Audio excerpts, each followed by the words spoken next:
guys, Greg. They are big men, and yeah, brilliant supporting the Ukrainian team. Ukrainian double now over there on lane one. The Sinkovic brothers probably being slightly led by the Spanish just in the early strokes, but that's not what counts.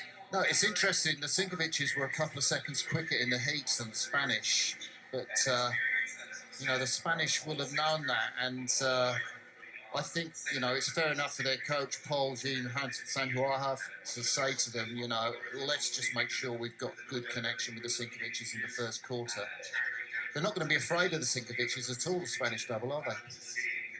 Well, they'll be in their boat. They can't really afford to think about the Sinkovic brothers and this being their home water. They're just going out there. Lovely race here, coming out bow ball to bow ball on that surge through the first 250. You can see the stroke rates themselves.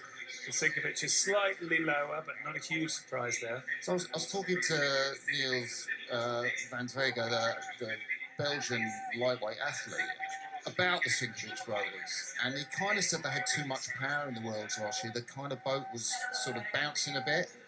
And interesting talking to Marko Banovic, who's commentating here for Croatian TV, who's worked a bit with the Sinkovic's, you know, and he talks about that flatness around the front end, getting the lock on and the boat travelling on flat from the front. So it'd be good for you and me to look at them and just see if they've got that technical fluidity around the front turn again. So I think the interesting thing about the Sinkovic brothers is how upright they look on the catch. So they don't necessarily close that angle between their bodies and their thighs. I think we'll see more angle close in the Spanish boat, but they just sit really upright and strong so that when they're pressing the legs, it's like they're on the leg press machine in a strong, strong position. Yeah, Marko Banovic was talking about Valent, the stroke man on the left, being more upright with his back than Martin there. Can you see that in the picture?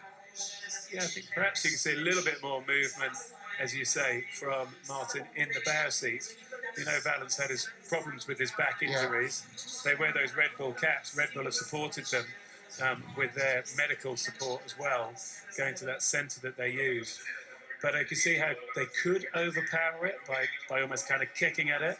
So if they're going to sit strong and upright like that, they need to make sure those blades are covered before they use their legs. Otherwise, they could go too early.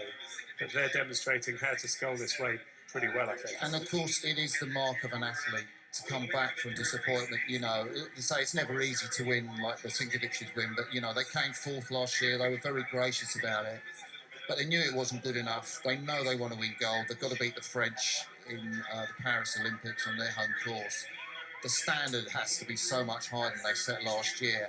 And the earliest indications are that they've kind of done the job in the first 1,000. Let's see if they can move away in the third quarter.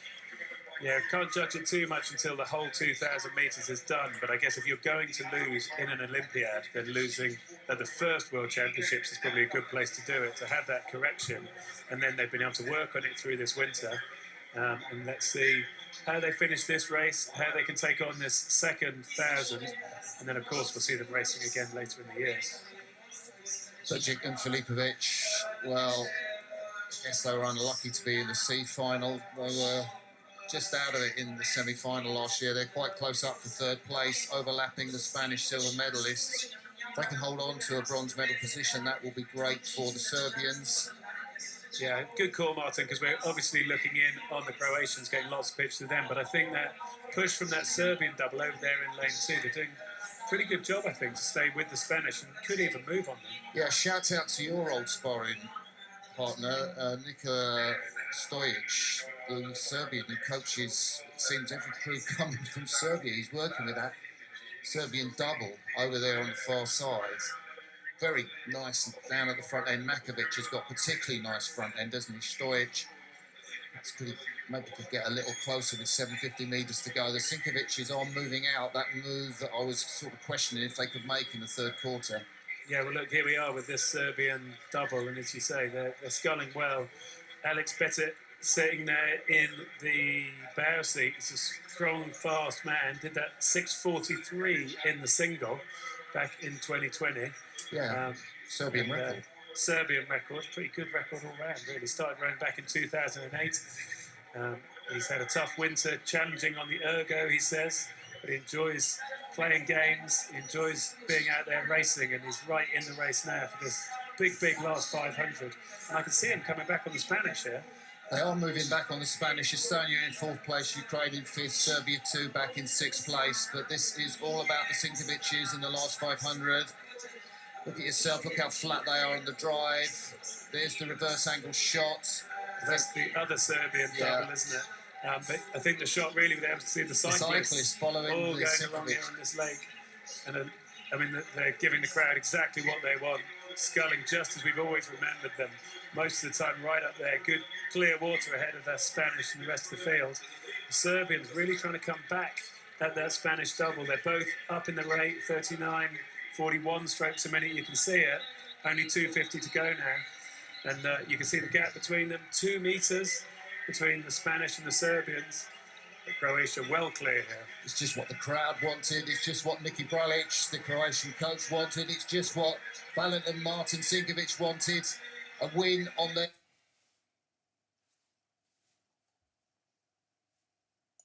own course, but not just a win, a good win, a clear water win over the world silver medalists, the Spanish. Well, the camera's going in on the Sinkovic brothers. I think the Spanish are coming back at them, if anything, but it's far too big a gap. The Sinkovic's done a great job for the whole of this 2,000-metre race coming down to the line. Martin and Valentin Sinkovic come up to the line. Croatia take the win in double sculls. Martin's hands go up. The Spanish do take the silver like they did in the World Championships. Serbians, much better result from them than the World Championships. They will take the bronze medal. Estonia, good scull from them in 4th place. The Ukrainians, well, they don't manage to hold the 5th place out. It is the 2nd Serbian double, Pivac and Slavnic. Well, Martin's hands went up. Yeah, they love this with their home crowd, don't they? They are such ambassadors for the sport, Greg. They really are. They're lovely men, and they're giving the crowd